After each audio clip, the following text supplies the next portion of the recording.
I just have to say, because Naoko, that was one of the hardest scenes that we all had to do.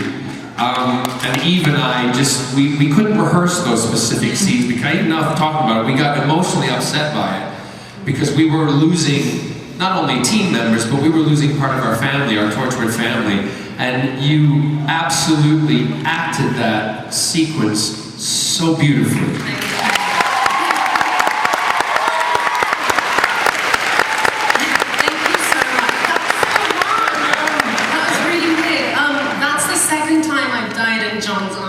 That's true.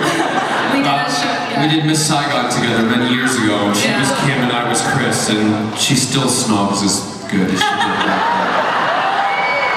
But seriously, like, you make me cry. Like, I don't know what it is about John. Well, it's funny because my niece Claire always says that she watches all this stuff too, and she said, I'm fine until I see Uncle John cry, and I can't watch it. Yeah, you know, there's always... She got you, yeah, that's why she put her head down. Watch it now. Yeah. She knows who's good to her, don't you, Claire?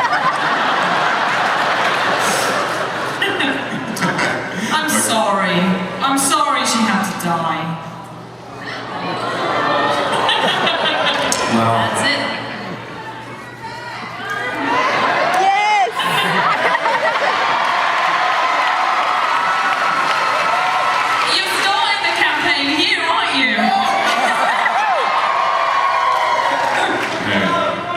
Okay, now we're going to, I think we're going to take some questions from the audience. Everybody please walk. And, and please remember to keep your questions short, no preambles, no declaration of self, no life stories. And don't ask what's going to happen next in the show because they won't tell you. No. But I have read a script. Yeah, if he speaks, he explodes. Hi there. Love your adipose. Wow. Thank you. What's the puzzle? My question is, there's a scene from the movie Downfall on YouTube that's been recut with new subtitles, and now it's Hitler discussing how upset he is about the Torchwood ending. That's the point where we were going. It's so funny.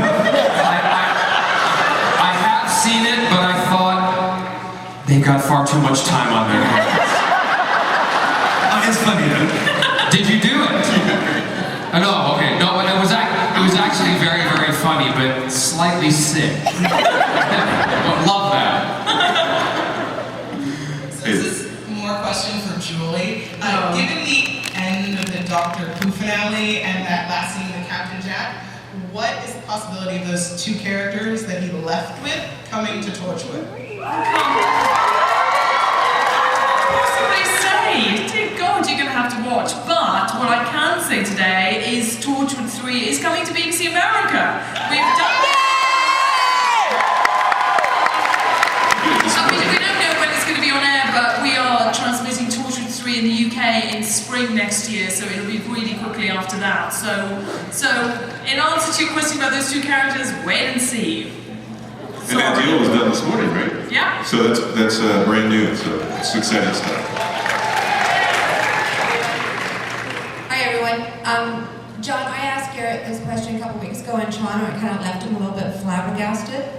Now that we know that Jack is the face of Beau and that he's had millions of children, isn't it time that Jack and Yancho got married and started a family?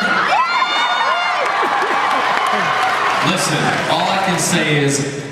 Season 6. Yeah, season 6. Jack said before, I've been pregnant once and I'm never going to do that again.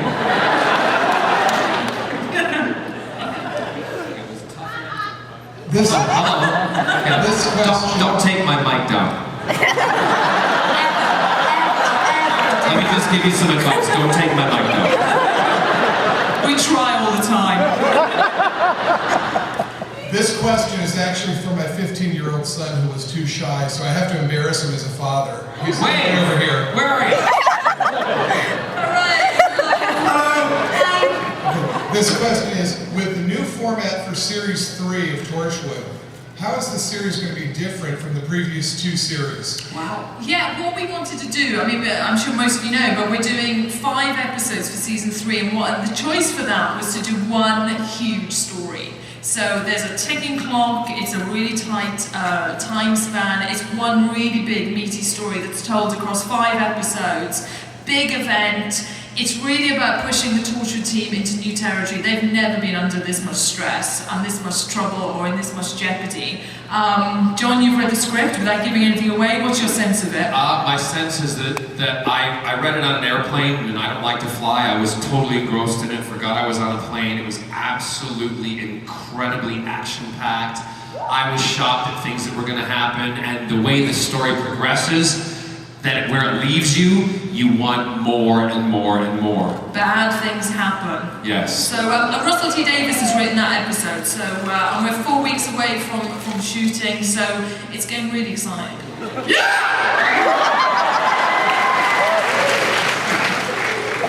Hey there. My question is for all of the 3 actors up there. When you got the first script for Torchwood, the very first one, what was your first initial emotional response when you were going through it, turning every page? How did it affect you?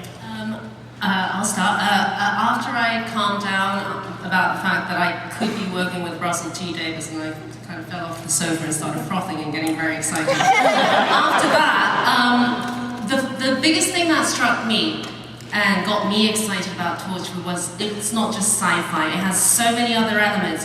There's something in it for everyone. So even if you don't like sci-fi, there's action, there's drama, there's comedy, there's proper story arcs, and so already I just knew that it was going to be right, and there was so much potential. I just knew I had to say yes. I read an article quite a way before I got offered an audition for Torchwood, and I was really excited by the idea then, sort of set in the Who universe, and then I was a Swex and Serum. Sex and Swearing, brilliant, right up my strata. And then I got offered the audition, and I was over the moon. I've never worked so hard on an audition in my life, I don't think. And it was only in the first couple of episodes, there was only a couple of lines, but I went over those lines over and over again. So I too was blown away, very excited by the whole thing. Well, I was already Captain Jack. And how did I feel? Well, I'll basically tell you how I felt when I was told about the series. I've got my own series! I'm going to be an action hero! I've got my own figure! No! I'm going to be really cool! And I love science fiction!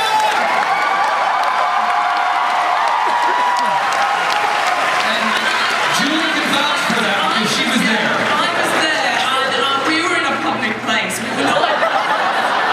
That's the critical thing about this story. We were in a bar in a hotel in central London, and he doesn't want his mic turned down here. I was like virtually had my hands clamped over his mouth, saying, "Calm yourself, don't say a word."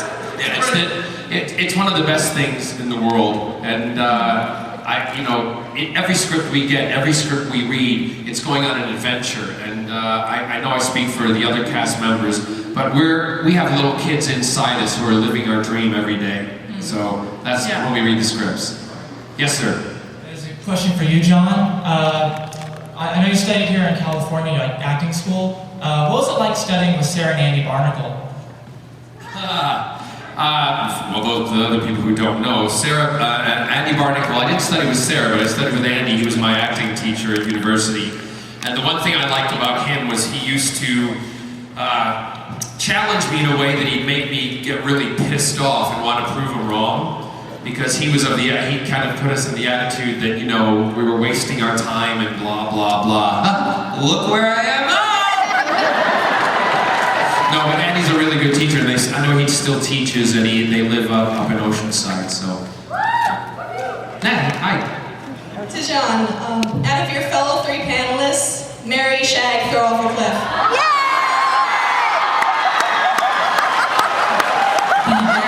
My fellow 3 panelists, listen, I would never... I think we know one of those already. And I'm dead already. I wouldn't chuck anybody. What? Kill me, I'm dead. She's dead anyway. Okay. fallen off the cliff as a corpse. But no, I'd shag her before I threw her.